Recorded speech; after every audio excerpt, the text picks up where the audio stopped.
The letter arrived on Tessa Calloway's 19th birthday, as storm clouds rolled in over the Montana mountains, bringing with them a cruel wind that whispered of all she was about to lose. Her father had made a promise years ago, and now it was time for her to pay his debt with her life, her future, her hand in marriage to a stranger across the border in Wyoming territory. "You must understand, Tessa," her father said, his weathered hands trembling as he watched her read the formal announcement of her impending marriage. "When your mother died and the drought took our crops that same year, the Harriman family saved us from ruin. They gave me the money to keep this ranch, to keep a roof over your head." Tessa stared at the letter until the ink blurred before her eyes. "And in exchange, you promised me to their son, a man I've never even met." Her voice was calm, though inside she felt as if she were breaking apart, like the dry Montana soil beneath a hammer. "Lawrence Harriman is a respected businessman," her father explained, unable to meet her gaze. "His family owns half of Cheyenne. You'll have comforts I could never provide." It was the only way. It was 1878, and women had few choices in the Western territories. Tessa knew this. She had watched her friends marry for convenience, for safety, for family alliances, but something in her rebelled against this fate, even as she understood her father's impossible position. "When?" she asked simply. "A week from today. His man arrives to escort you to Cheyenne for the ceremony." A week. 7 days of freedom remained to her. What her father didn't know, what he couldn't have known, was that Wade Blackwood had already begun his journey north from the Colorado border, determined to claim what he believed was rightfully his. Tessa's heart. 300 miles away, Wade urged his stallion forward through a driving rain. His hat pulled low over his piercing blue eyes, he ignored the mud spattering his worn leather chaps and the ache in his bones from 2 days of hard riding. The telegram had reached him barely 48 hours ago, carried by a ranch hand who'd ridden half the night to deliver it. "Tessa promised to Wyoming man. Wedding in 1 week. She doesn't know I'm alive." The message had come from Thomas, Wade's old friend and Tessa's neighbor. Wade had left Montana 2 years ago after a bitter fight with Tessa's father, forbidden from seeing her again. But he'd never stopped loving her, even when his letters went unanswered and rumors reached him that she had moved on. Now he understood why. Old man Calloway had intercepted his letters, letting Tessa believe Wade had abandoned her after promising to return. All while planning to marry her off to settle a debt, Wade patted his horse's neck as they struggled through the muddy trail. "Just a little further, Thunder. We'll rest at the next town." The animal snorted in response, as if understanding the urgency of their mission. Wade's mind drifted to the last time he'd seen Tessa. Her honey-brown hair had been loose around her shoulders, her green eyes bright with unshed tears as he promised to make something of himself and come back for her. He'd been 20 then, she just 17. Now, nearly 2 years later, he'd built a respectable horse breeding operation in Colorado territory. He'd kept his promise, and he aimed to find out if her feelings remained as unchanged as his, even if it meant confronting the powerful Harriman family. Even if it meant crossing state lines to defy her father, even if it meant risking everything. Tessa spent the day after receiving the news in a daze, mechanically completing her chores around the ranch. The familiar routine, feeding chickens, collecting eggs, helping with the horses, felt suddenly precious. Soon she would be in a strange house in a strange city with a strange man. "You're awful quiet today," observed Martha, the housekeeper who had helped raise Tessa after her mother's death. The older woman's keen eyes missed nothing. "Father has arranged my marriage," Tessa said, her voice hollow as she kneaded bread dough with more force than necessary. "To Lawrence Harriman of Cheyenne." Martha's hands stilled over the vegetables she was chopping. "When?" "A week from now." The older woman sighed heavily. "I had hoped." "Well, it doesn't matter what I hoped. Your father believes he's doing what's best." "Best for whom?" Tessa asked bitterly. "I don't even know this man. I've never even seen his face." Martha placed a gentle hand on her shoulder. I've heard the Harrimans are decent folk.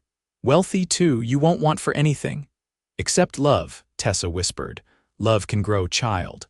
My own marriage was arranged, and Harold and I found our way to happiness eventually. Tessa nodded, knowing Martha meant well.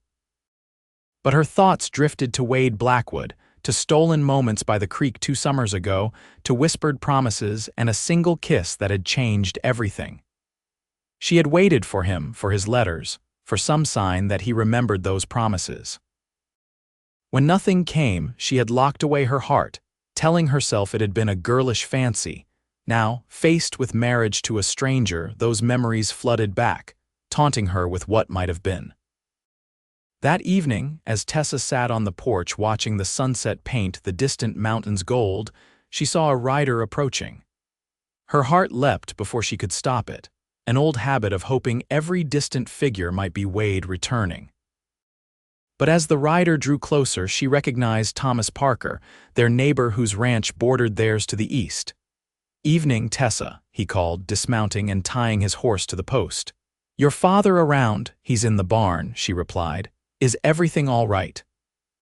Thomas hesitated, shifting his weight from one foot to the other. "Just need to discuss some business with him. How are you holding up? Heard about your engagement." News traveled fast in these parts, as well as can be expected. He studied her face for a moment, then nodded. "Sometimes things work out different than we expect." With that cryptic comment, he headed toward the barn, leaving Tessa to wonder what he meant. She didn't know that Thomas had already betrayed her father's confidence by sending that telegram to Wade. He couldn't stand by and watch 2 people meant for each other be separated by pride and circumstance. Not when he'd lost his own chance at happiness years ago. Wade pushed on through the night, stopping only when his horse could go no further. At a small trading post near the Wyoming-Montana border, he paid for a room, a hot meal, and fresh supplies. "Pushing mighty hard," observed the innkeeper as he served Wade a plate of stew. "Running to something or away from it?" Wade managed a tired smile. "To something. Someone, actually." The older man nodded knowingly. "Woman trouble, then, most urgent kind there is. She's being forced to marry another man," Wade explained, surprising himself with his candor. "A man she's never met. And you aim to stop it, if she wants me to." Wade stared into his bowl. "I haven't seen her in almost 2 years. Her father made sure of that, but I made her a promise and I intend to keep it if she'll have me." The innkeeper topped off Wade's coffee. "World needs more men of their word, but you should know crossing the Harrimans ain't something done lightly." Wade's head snapped up. "How did you small territories, big gossip? Lawrence Harriman's upcoming marriage to the Calloway girl from Montana is quite the talk. His father's been planning a grand wedding, inviting half of Cheyenne high society." Wade's jaw tightened. "She has a name, Tessa." "Tessa, then?" The innkeeper's expression softened. "You got your work cut out for you, son. The Harrimans don't take kindly to having their plans disrupted." "Neither do I," Wade replied, determination hardening his voice. "And I had plans for Tessa Calloway long before they did." The next morning, Wade set out at dawn, his horse rested and his resolve stronger than ever. As the Montana border came into view, he felt a mixture of hope and dread. Would Tessa even want to see him after all this time? Had she come to accept her fate, perhaps even welcome it? No. He refused to believe that. The Tessa he knew was too spirited, too full of life to resign herself to a loveless marriage of convenience.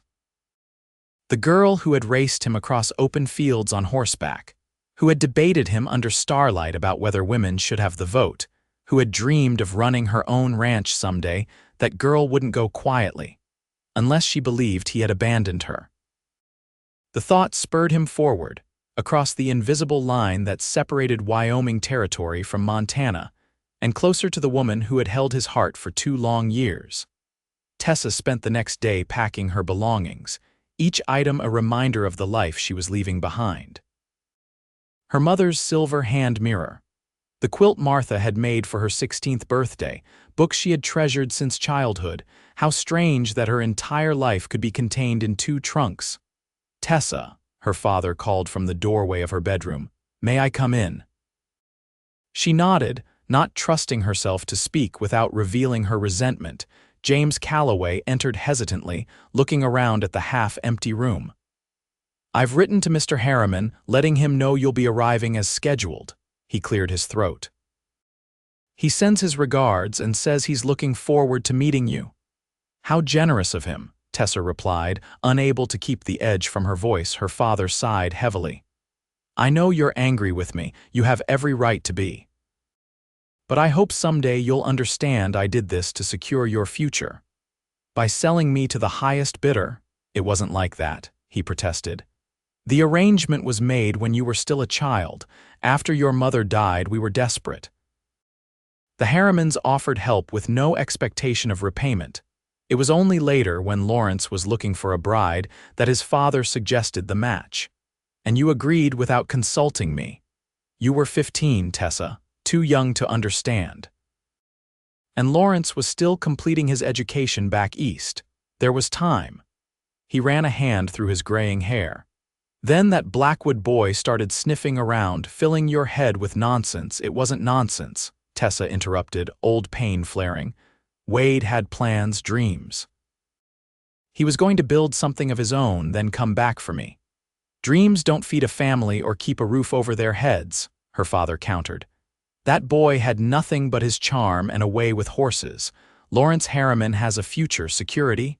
Wade could have built those things." "You never gave him a chance." Her father's expression hardened. "He left easily enough when I confronted him, never fought for you, just rode away with his tail between his legs." The words stung, as her father surely knew they would. Tessa had spent countless nights wondering why Wade had left without a proper goodbye, why his promised letters never came. Had he found someone else? Had his feelings been nothing more than a summer's infatuation? "It doesn't matter now," she said finally. "Wade is gone, and I'm promised to Mr. Harriman. You've made sure of that." Her father reached out as if to touch her shoulder, then thought better of it. "The Harriman man arrives in 5 days. I suggest you finish your preparations." With that, he left her alone with her bitterness and her half-packed life. What Tessa didn't know was that Wade Blackwood was less than a day's ride away, pushing his horse harder than was wise, determined to reach her before it was too late. The following morning, Tessa rose early and slipped out to the stables. If these were to be her last days of freedom, she intended to make the most of them. She saddled her mare, Penny, and rode out just as the sun was cresting the eastern hills, painting the landscape in shades of gold and amber. She headed for her favorite spot, a small, hidden valley nestled between 2 ridges, where a clear stream bubbled over rocks and wildflowers grew in abundance during the spring and summer. It was here, in this very place, that Wade had first told her he loved her. As Penny picked her way down the narrow trail to the valley floor, Tessa allowed herself to remember that day. The way the late afternoon sun had caught in Wade's dark hair, the serious set of his mouth before he'd spoken, the way his eyes blew as the Montana sky had never left hers. "I know I don't have much to offer yet," he'd said, his voice steady despite the nervousness she could sense in him. "But I'm asking you to believe in me, Tessa. I'm going to make something of myself, build a place worthy of you, and then I'm coming back." She'd believed him with all the fervor of her 17-year-old heart. When he'd kissed her, gentle and reverent as if she might break, she'd known with absolute certainty that she would wait for him, however long it took. 2 weeks later, he was gone. No proper goodbye, just a hastily scrawled note delivered by Thomas. "Had to leave, will write soon, wait for me." She had waited. Weeks turned to months, no letters came. Eventually, she'd stopped looking for riders on the horizon. Now, as she dismounted by the stream, Tessa wondered if she'd imagined the depth of what they'd shared. Perhaps her father was right, perhaps Wade had simply moved on to greener pastures once the challenge of winning her heart was accomplished. She sat by the water, trailing her fingers through its cool clarity, and tried to imagine a life with Lawrence Harriman. Would he be kind? Would he allow her some freedoms, or would she be merely an ornament for his home, expected to produce heirs and nothing more? The unknown terrified her more than anything. A snapping twig brought her out of her reverie. Turning quickly, she saw a figure emerging from the trees at the edge of the clearing, tall, broad-shouldered, achingly familiar despite the passage of time. Tessa stood slowly, certain she was hallucinating, but the apparition didn't disappear. Instead, it moved closer, leading a tired-looking horse until she could see every detail of the face she'd tried so hard to forget. Wade. His name escaped her lips like a prayer. Wade Blackwood stood before her, real and solid and impossibly present, his blue eyes drinking her in as if she were water after a long drought. "Hello, Tessa," he said softly. "It's been a while." For a moment she couldn't speak, couldn't move. Then anger surged through her, anger at him for leaving, for not writing, for appearing now when she'd finally accepted her fate. "What are you doing here?" she demanded, hating how her voice trembled. "I heard about your engagement." He took a step closer. "Thomas sent word." "That's none of your business. You lost the right to have any say in my life when you disappeared for 2 years.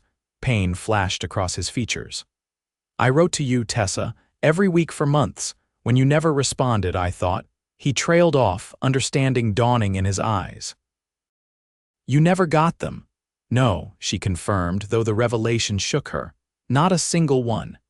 Wade ran a hand through his hair, a gesture so familiar it made her heart ache. "Your father, he must have intercepted them, or perhaps you never sent them at all." Even as she said it, Tessa knew it wasn't true. The look in Wade's eyes told her everything. "I have the ones you sent back," he said quietly, "unopened. I kept them all, thinking someday I might understand why.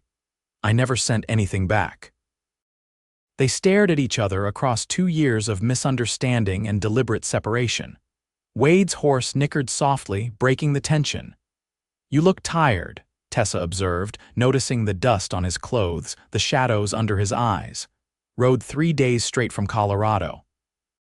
He offered a small smile. "Would have been here sooner if I'd known." "Known what?" "That you didn't choose this. That you're being forced to marry a man you've never met because of some debt your father owes." She lifted her chin. "What makes you think I'm being forced?" "Perhaps I want this marriage. Do you?" His eyes held hers, challenging. Tessa looked away first. "It doesn't matter what I want, the arrangement is made. Mr. Harriman's man arrives in 4 days to escort me to Cheyenne. And if you weren't here to be escorted—" Wade stepped closer, close enough that she could smell the familiar scent of him, leather and horses, and something uniquely his. "What if you were somewhere else entirely?" Her heart pounded against her ribs. "What are you suggesting?" "Come with me," he said simply. "To Colorado. I've built something there, Tessa. A horse ranch of my own, just like I promised. It's not grand yet, but it's growing. It could be ours." "Are you mad? I can't just leave." "My father, your father sold your future to pay his debts." Wade's voice was gentle despite his harsh words. "He lied to both of us, kept us apart deliberately. How much do you owe him after that?" Tessa felt as if she were standing on the edge of a cliff. One step forward and everything would change irrevocably. One step back and she would lose Wade forever again. "I need time to think," she said finally. It's too much, too suddenly." Wade nodded, though she could see the disappointment in his eyes. "I'm staying at Thomas's place. He offered to put me up without your father knowing." He reached for her hand and she didn't pull away. "I'll wait 2 days, Tessa. If you decide to come with me, meet me at the Big Oak by Sawyer's Creek at midnight the day after tomorrow. If not—" He swallowed hard. "If not, I'll ride away and never trouble you again." His fingers were warm against hers, calloused from work but gentle in their hold. She remembered those hands cupping her face 2 summers ago, remembered the promise in them. 2 days, she repeated. He nodded, then leaned down and pressed his lips to her knuckles, a gesture so tender it nearly undid her. Then he mounted his horse, casting one last look at her before disappearing back into the trees, leaving Tessa with an impossible choice and a heart torn between duty and desire. The ride back to the ranch was a blur. Tessa's mind raced with possibilities, with fears, with hopes she'd thought long extinguished. Wade was here. He'd written letters she never received, He still wanted her enough to ride across state lines when he heard of her engagement, and he'd built the life he'd promised. A ranch in Colorado, not a dream anymore but a reality, their reality if she chose it, but there was her father to consider. For all his faults, all his controlling ways, he was still the only parent she had left. Would leaving destroy him? Would it mean she could never return to Montana? And what of her promise, however unwillingly given to the Harriman family? Breaking such an arrangement wouldn't just affect her.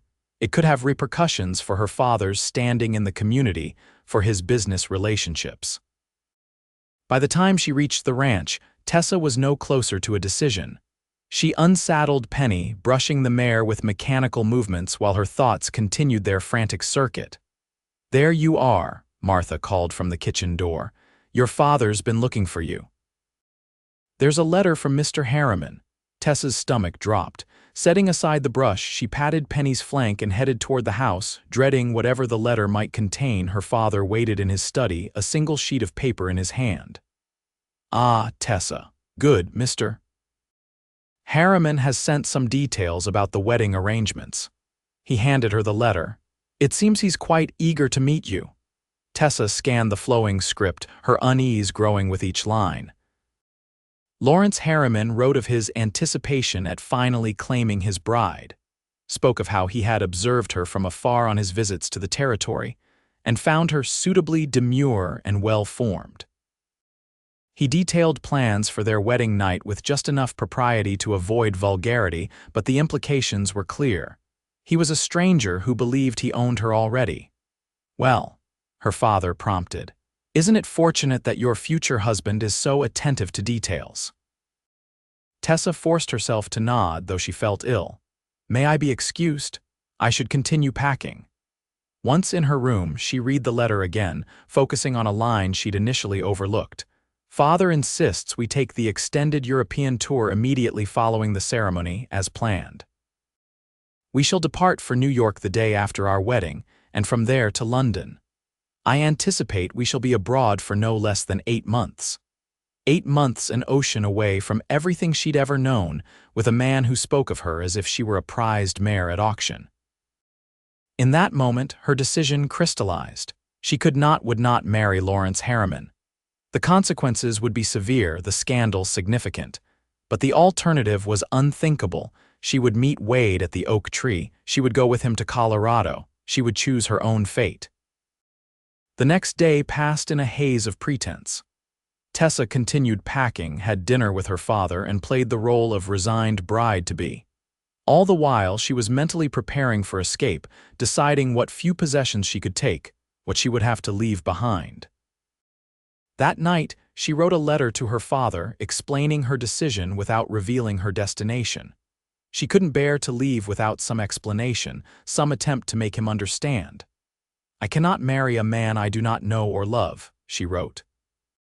"I hope someday you will forgive me, but even if you don't, I must follow my heart in this. Please know that I love you, despite our differences."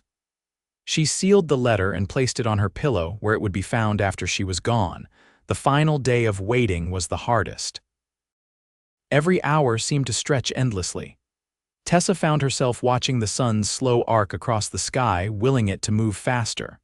By evening, her nerves were drawn tight as fiddle strings. "Are you feeling well?" Martha asked at dinner, noticing Tessa's barely touched plate. "You're pale as milk." "Just wedding nerves," Tessa lied, avoiding her father's gaze. "I think I'll retire early tonight."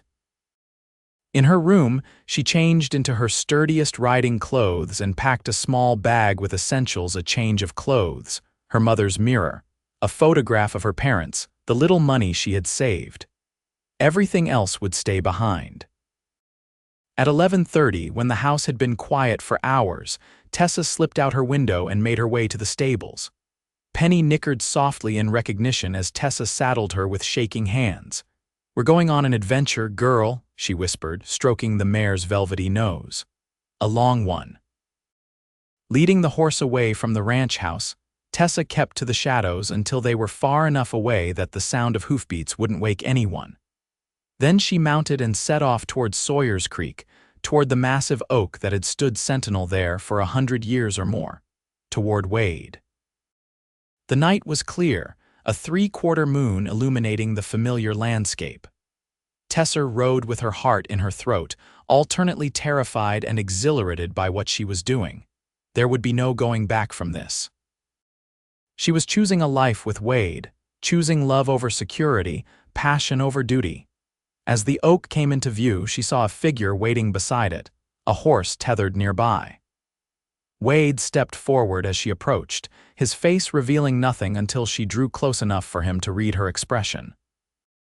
"You came," he said, relief evident in his voice. Tessa dismounted, suddenly shy despite everything. "Yes, you're sure about this?" He searched her face. "Once we leave, your father will know where you've gone. The Harrimans might come looking." "I'm sure," she said, and found that she truly was. "I can't marry a stranger. I won't." Wade's smile then was like sunrise after the longest night. He closed the distance between them in 2 strides and gathered her into his arms, holding her as if he might never let go. "I've missed you," he murmured against her hair. "Every day, every hour." Tessa melted into his embrace, feeling for the first time in 2 years that she was exactly where she belonged. When he finally pulled back to look at her, his eyes were bright with emotion. "We should go," he said reluctantly. "It's a long ride to the Colorado border, and I want to put as much distance as possible between us and your father before dawn." Tessa nodded, though part of her wished they could stay in this moment forever, suspended in the perfect understanding of 2 hearts reconnecting. Wade helped her secure her bag to Penny's saddle, then mounted his own horse. "Stay close," he instructed. "The trail gets rough in places, especially in the dark." Together they set off, riding south toward Wyoming territory and then beyond to Colorado. Tessa didn't look back at the shadows of the mountains that had been her home. Her future lay ahead, beside the man who had crossed state lines to claim her heart. They rode through the night, stopping only briefly to rest the horses and warm themselves with coffee from Wade's pack. As dawn broke, they found themselves at the Wyoming border, the landscape subtly changing around them. "We'll stop at the next town," Wade decided, noting Tessa's exhaustion despite her determined silence. "Get some proper rest, maybe a hot meal. Won't that slow us down?" She asked, worried about pursuit. "A few hours won't make much difference. We're already well ahead of anyone who might follow, and you need sleep." She couldn't argue with that. The adrenaline that had carried her through the night was fading, leaving bone-deep weariness in its wake. The town of Clearwater was little more than a cluster of buildings serving the surrounding ranches, but it boasted a small hotel above the general store. Wade secured them separate rooms, aware of propriety despite their circumstances. "Get some sleep," he told her after seeing her to her door. "I'll check on the horses and arrange for supplies. We'll leave mid-afternoon." Tessa nodded gratefully, too tired to do more than remove her boots before collapsing onto the narrow bed. Despite her exhaustion, sleep came fitfully, her dreams haunted by her father's disappointed face and unknown dangers pursuing them across endless plains. She woke to knocking at her door, disoriented for a moment before remembering where she was and why. Wade stood outside, a tray of food in his hands. "Thought you might be hungry," he said, setting the tray on the small table by the window. "It's nearly 2 o'clock." "I slept that long," Tessa was dismayed. "We should have left hours ago. You needed the rest." "Besides, I had some business to attend to." He looked pleased with himself. "Sent a telegram to my foreman letting him know we're coming, and I bought you something." From his pocket, he produced a simple gold band. "It's not much, and it's certainly not what you deserve, but it might make our travels easier if people think we're married." He looked suddenly uncertain. "Of course I hope that someday, when we're properly settled, you might consider making it real." Tessa stared at the ring, emotions welling up so powerfully she couldn't speak. This man had risked everything to come for her, had waited 2 years without losing faith, and now offered her not just escape but a future, a home. A life, a love freely chosen rather than imposed. "Yes," she whispered, finding her voice at last. Yes to all of it. Wade's face transformed with joy. He took her left hand and slipped the ring onto her finger. It was slightly too large, but Tessa didn't care. She looked up at him, this man who had become her refuge, and saw everything she had ever wanted reflected in his eyes. He leaned down and kissed her then, a kiss 2 years in the making, filled with promise and longing and homecoming. Tessa wound her arms around his neck, returning his passion with her own until they were both breathless. "We should go," Wade said reluctantly, resting his forehead against hers. "If we ride hard, we can reach the Colorado border by nightfall." They left Clearwater an hour later, their horses rested and their saddlebags filled with supplies. Tessa wore Wade's ring, taking comfort in its simple weight on her finger. It represented her choice, and that made it more precious than any diamond Lawrence Harriman might have offered. As they rode south, Wade told her about his ranch in Colorado. "It's in a valley near the foothills with a creek running through it. The house isn't large, but it's solid. Built it myself with help from my hands." "How many horses do you have?" Tessa asked, genuinely interested. She'd always loved the animals, had a way with them that even her father acknowledged as exceptional. 22 breeding stock, plus a dozen or so were training for sale. I specialize in quarter horses, best cow ponies in the territory. Pride was evident in his voice. We're developing a reputation, had a buyer from as far as Texas last month. It sounds wonderful, Tessa said sincerely. It's a good start, Wade replied, but it will be better with you there. He glanced at her, a hint of uncertainty in his expression. I know it's not the life you might have had with Harriman, no mansions or European tours, just hard work and simple living. That's exactly the life I want, Tessa assured him, to build something together, something that's ours. His smile then was worth every mile they'd traveled, every risk they'd taken. They reached the Colorado border as dusk was falling, making camp in a sheltered grove rather than pushing on to the next town. Wade built a small fire while Tessa arranged their bedrolls on opposite sides of the flames, maintaining a proper distance, despite the intimacy that had grown between them throughout the day. As they sat together by the fire, sharing a simple meal of jerky, bread, and coffee, Tessa felt a peace she hadn't experienced in years. Here, miles from Montana and the life that had been planned for her, she was finally free to be herself, to love whom she chose, to create her own destiny. What are you thinking? Wade asked, watching her face in the firelight. That I never want to go back, she admitted. Is that terrible of me, to leave everything and everyone behind without regret? No, he said gently. You're not leaving for selfish reasons. You're leaving because staying would have meant surrendering your life to someone else's plans. There's nothing wrong with choosing your own path. She nodded, grateful for his understanding. Tell me more about Colorado, about our home. Wade's eyes lit up as he described the mountains, the seasons, the community near his ranch. He spoke of neighbors who had become friends, of the small town where they traded, of the future he envisioned. Tessa listened, adding her own dreams to his, until the fire burned low and exhaustion claimed them both. They slept under the stars that night, the first of many they would share, and Tessa's dreams were peaceful at last. The journey to Wade's ranch took 3 more days, each mile taking them further from pursuit and closer to their new life together. They traveled through small settlements and vast open spaces, across streams and around mountains, always southward, always together. On the afternoon of the 4th day, Wade reined in his horse at the top of a rise, waiting for Tessa to join him. There it is, he said, pointing to the valley below. Blackwood Ranch. Tessa followed his gaze and caught her breath. The valley was beautiful, green and fertile, cradled by gentle foothills with snow-capped mountains beyond.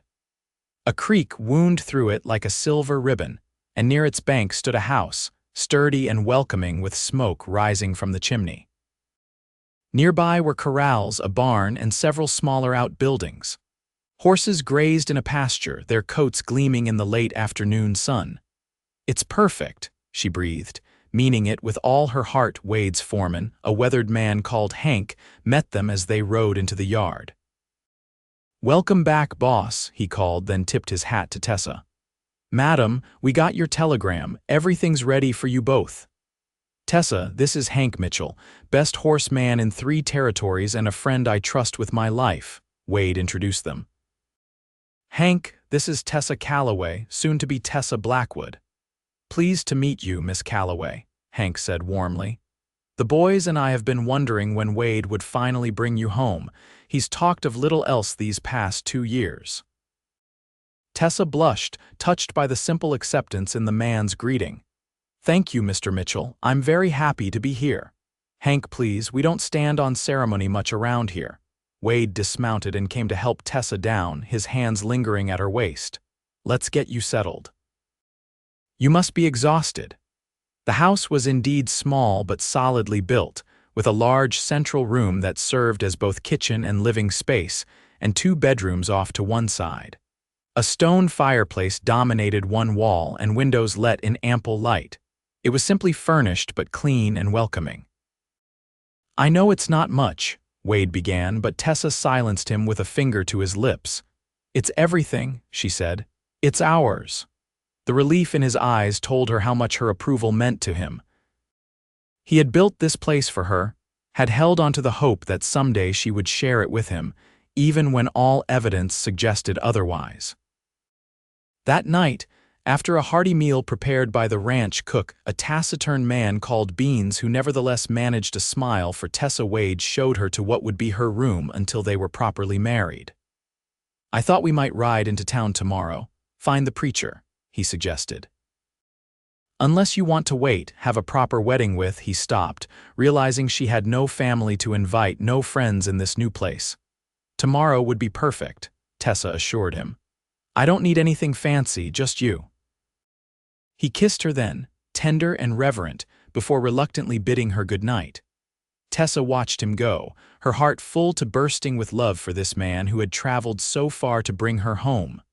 The following day dawned clear and bright, as if the Colorado sky was celebrating with them.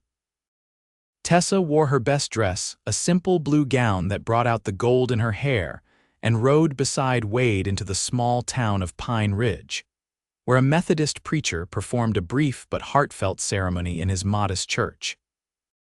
"I now pronounce you man and wife," the preacher declared, and just like that, Tessa Calloway became Tessa Blackwood, bound not by arrangement or obligation but by choice and love.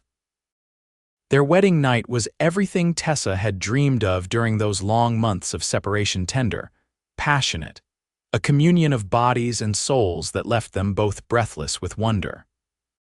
In Wade's arms, she found a belonging she had never known, a completion that made every hardship worth enduring. "I love you," he whispered in the quiet darkness afterward, his fingers tracing patterns on her bare shoulder. "I've loved you since that first day I saw you breaking that Mustang no one else could touch. You were so fearless, so completely yourself." "I love you too," she replied, nestling closer. "Enough to defy my father, the Harrimans, and half of Wyoming territory." He chuckled, the sound rumbling pleasantly against her ear where it rested on his chest. "Let them come looking. I'm not letting you go again." They settled into a rhythm of life on the ranch, days filled with work and evenings with each other. Tessa proved herself as capable as Wade had remembered, with a natural affinity for horses that impressed even Hank. She took over the training of the younger stock, introducing methods she'd developed on her father's ranch that soon had even the most stubborn colts responding. "You're a miracle worker," Wade declared after watching her gentle a particularly difficult filly. "That horse hasn't let anyone near her for weeks." Tessa smiled, stroking the filly's nose. She just needed someone to listen to her, to understand what she was afraid of. "Like someone else I know," he said softly, and they shared a look of perfect understanding. 3 weeks after their arrival at Blackwood Ranch, a rider came from town with news that made Tessa's blood run cold. "Strangers asking about you both," the young man reported to Wade. "Well-dressed fellow and a couple of hard cases with him. Showing your picture around, Miss Tessa. offering a reward for information. Harriman, Tessa whispered, fear coiling in her stomach. Wade's expression hardened. Did anyone talk? Don't think so. Folks around here are loyal to you, Wade. But they're staying at the hotel, say they'll be around for a few days. After the messenger left, Wade gathered his men. I want extra guards on the property, he instructed. No one gets close without me knowing about it. To Tessa, he was gentle but firm. Stay close to the house for now. If they do come, let me handle it. She nodded, though the thought of confrontation terrified her. What if they try to take me back? Legally, I was promised to Lawrence Harriman. You're my wife now, Wade said with quiet confidence. No contract your father made can change that. And this is Colorado territory, not Wyoming. Different jurisdiction. 2 tense days passed. Tessa found herself jumping at every sound, scanning the horizon for approaching riders. On the 3rd day, her fears were realized when Hank rode in at a gallop.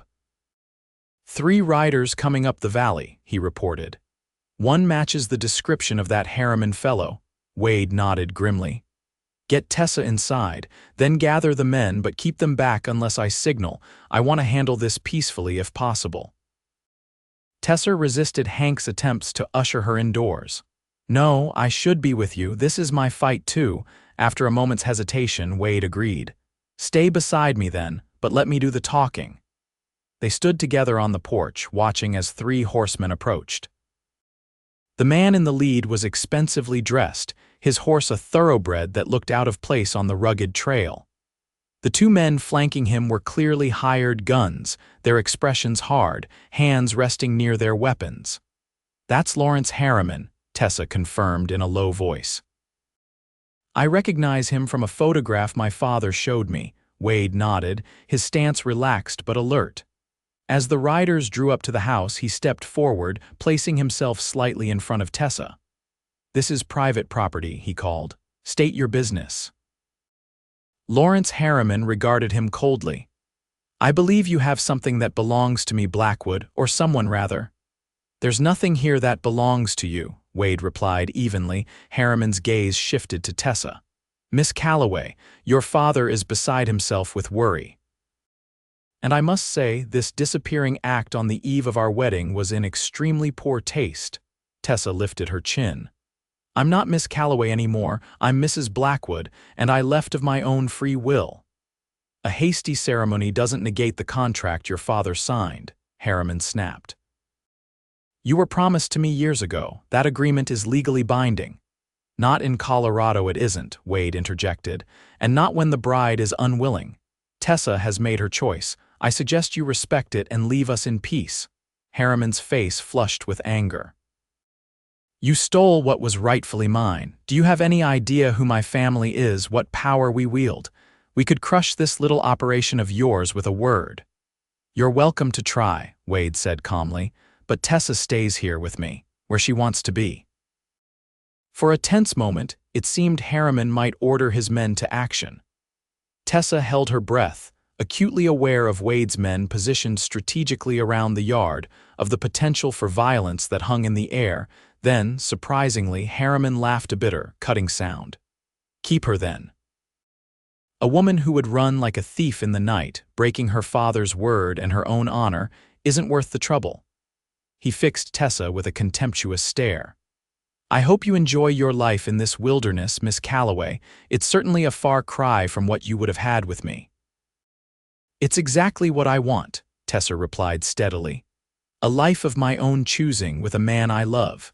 Something flickered in Harriman's eyes, regret perhaps, or a dawning understanding. Without another word, he wheeled his horse around and rode away, his men following close behind. Only when they were specks in the distance did Tessa release the breath she'd been holding. Wade pulled her into his arms, holding her tightly. It's over, he murmured against her hair. He won't be back, and somehow Tessa knew he was right.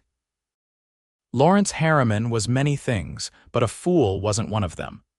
He had recognized the truth in her words, had seen that she was exactly where she wanted to be. Whatever legal claim he might have had wasn't worth pursuing across territorial lines, not when the bride herself had so clearly rejected him. That evening, as they sat together on the porch watching the sunset paint the mountains gold, Tessa felt a peace settle over her that she had never known before. The future stretched before them, full of promise and possibility. "I received a letter today," Wade said, breaking the comfortable silence. "From your father." Tessa stiffened. "What did he want? To know that you're safe, that you're happy?" Wade took her hand, his thumb tracing circles on her palm. "I wrote back, told him you're both. Invited him to visit when he's ready." Tears pricked Tessa's eyes. "Do you think he will, eventually? He's proud, like someone else I know." Wade smiled at her. "But you're his daughter. In time, he'll want to mend things." "I hope so," Tessa said softly.